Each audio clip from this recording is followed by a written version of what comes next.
ସାମ୍ବାଦିକ ଭବନରେ ଉଡ଼ିଲା ତ୍ରିରଙ୍ଗା। 78ତମ ସ୍ୱାଧୀନତା ଦିବସ ଅବସରରେ ଆଜି ଗଞ୍ଜାମ ଜିଲ୍ଲା କବିସୁଜୁର୍ଗ ସ୍ଥିତ ପ୍ରସ୍ତାବିତ ସାମ୍ବାଦିକ ଭବନଠାରେ ସାମ୍ବାଦିକ ନାରାୟଣ ପ୍ରସାଦ ମିଶ୍ରଙ୍କ ସଭାପତିତ୍ୱରେ ଅନୁଷ୍ଠିତ ଉତ୍ସବରେ ମୁଖ୍ୟ ଅତିଥି ଭାବେ ପୂର୍ବତନ ବିଧାୟିକା ଲତିକା ପ୍ରଧାନ ଯୋଗଦେଇ ପତାକା ଉତ୍ତୋଳନ କରିଥିବା ବେଳେ ବିଜେଡି ରାଜ୍ୟ ସାଧାରଣ ସମ୍ପାଦକ ପ୍ରମୋଦ ପଣ୍ଡା, ନଗର ବିଜେଡି ସଭାପତି ଭଗବାନ ସ୍ୱାଇଁ, ବ୍ରଜେନ୍ଦ୍ର ପ୍ରଧାନ, ଆଦିତ୍ୟନାଥ ତ୍ରିପାଠୀ, ପ୍ରଣୟ ମହାପାତ୍ର, ଶମ୍ଭୁପାଣି ବେହେରା, ରସଲ ଦାସ, ରାଜେନ୍ଦ୍ର ଖଟାଇ, ସୁରଜ ରେଡ୍ଡୀଙ୍କ ସମେତ ବହୁ ବ୍ୟକ୍ତି ବିଶେଷ ଯୋଗ ଦେଇଥିଲେ।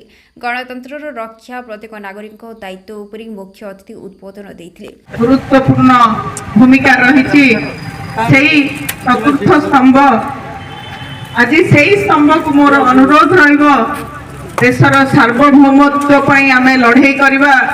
ଦେଶ ଆମେ ସର୍ବବୃହତ୍ ଗଣତନ୍ତ୍ର ଭାବରେ ପରିଚିତ, ଆଉ ସେହି ଗଣତନ୍ତ୍ରକୁ ରକ୍ଷା କରିବା ପାଇଁ ଜାତି, ଧର୍ମ, ବର୍ଣ୍ଣ ନିର୍ବିଶେଷରେ ଆମେ ଭାରତବର୍ଷରେ ଯେଉଁ ଭାଇଚାରା, ଆମ ଓଡ଼ିଶାରେ ଯେଉଁ ଭାଇଚାରା ଆମେ ରକ୍ଷା କରିଥିଲେ ଏବଂ ତାକୁ ମଧ୍ୟ ସୁରକ୍ଷା ଦେବା ପାଇଁ ଆଉ ସେହି ଭାଇଚାରାକୁ ବଜାୟ ରଖିବା ପାଇଁ ଆଗାମୀ ଦିନରେ ଆପଣମାନଙ୍କର ସଂଗ୍ରାମ ନିଶ୍ଚିତ ଭାବରେ ଜାରି ରହିବ ଏବଂ ଅତି ଗୁରୁତ୍ୱପୂର୍ଣ୍ଣ ତାକୁ କ୍ଷୁଣ୍ଣ କରିବାରେ ଅନେକ ବ୍ୟକ୍ତିତ୍ୱ ଲାଗିଛନ୍ତି, କିନ୍ତୁ ମୁଁ ଆଶା, ବିଶ୍ୱାସ, ଭରସା ନିଶ୍ଚିତ ଭାବରେ ରହିବ ଆପଣମାନଙ୍କ ଉପରେ।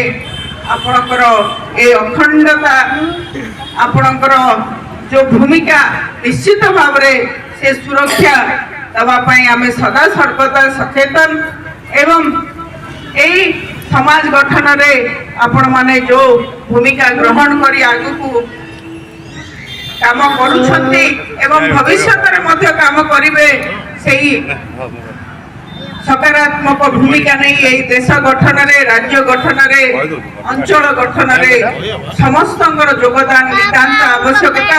ମୁଁ ଆପଣମାନଙ୍କୁ ପୁଣି ଥରେ ଅନେକ ଅନେକ ଶୁଭେଚ୍ଛା, ଶୁଭକାମନା ସହିତ ମୋର ବକ୍ତବ୍ୟ ଶେଷ କରୁଛି। ଜୟ ହିନ୍ଦ। ସମସ୍ତ ସାମ୍ବାଦିକ ତ୍ରିରଙ୍ଗାକୁ ସମ୍ମାନ ଜଣାଇ ଗଣତନ୍ତ୍ର ରକ୍ଷା ପାଇଁ ଆହ୍ୱାନ ଦେଇଥିବା ଦେଖିବାକୁ ମିଳିଥିଲା। ଅନୁଷ୍ଠିତ ଉତ୍ସବରେ ସାମ୍ବାଦିକ ପୀତବାସ ଦାସ, ଗଣେଶ ଡାକୁଆ, କୃଷ୍ଣଚନ୍ଦ୍ର ନାହକ, ବିବେକାନନ୍ଦ ସାହୁ, ଆଲୋକ କୁମାର ଦାସ, ସନ୍ତୋଷ ସ୍ୱାଇଁ ପ୍ରମୁଖ ଉପସ୍ଥିତ ରହିଥିବା ବେଳେ ସାମ୍ବାଦିକ ସୁରଜ କୁମାର ମିଶ୍ର ପରିଶେଷରେ ଧନ୍ୟବାଦ ଦେଇଥିଲେ। Bureau report, viral news.